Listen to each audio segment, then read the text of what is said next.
Hello. In today's video, I'm going over prologues. A prologue is an introduction to your novel. The length of it can vary, being as short as one chapter or as long as a full chapter. In regards to length, I would suggest keeping your prologue short. If it does turn out as long as a chapter, then I would suggest making it chapter 1. Currently, prologues have a bad rap for being too long and info dumpy, and because of that, for some reason, an increasing amount of readers will skip their prologue and start at chapter 1, so keep that in mind when deciding if you want a prologue for your story. To help you make that decision, I'll list some reasons why it would be good to have a prologue and some reasons why not. I'll start off with the good reasons. First would be to give a taste of tone or genre. When you start your story, you're giving the reader a promise of what the story is going to be like. So if you start your story one way and it turns another way, the reader may get upset. But if you make a prologue as a sneak peek of how it will be later on, this would make the transition easier to digest.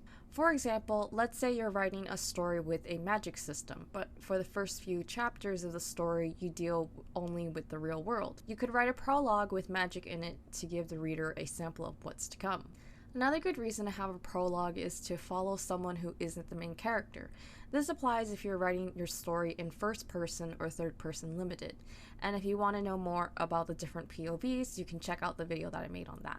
But circling back, if your story follows Joyce in first person and there's something important we should know beforehand, but it would be impossible for Joyce to know this, then you could write it as a prologue from the perspective of Marcus. Last would be that you have needed information that can't be placed inside the story itself without being out of place, making no sense, or making the story muddled. On to the not really a good enough reason to have a prologue section. I'm going to preface this by saying this is my own belief. Feel free to disagree with me if you want.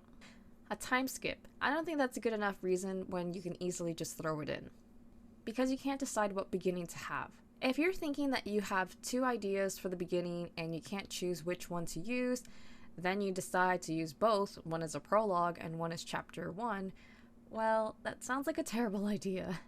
As you write your story, you build momentum, and if you were to reset your story and start again, that would kill whatever momentum you had built.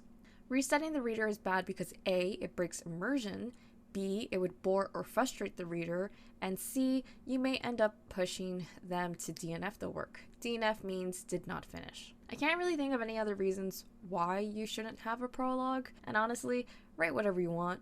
As long as the prologue is written in a way where it's needed, then go for it. If it can be cut off, let it loose. It's the same as the rest of your story. Trim off dead weight.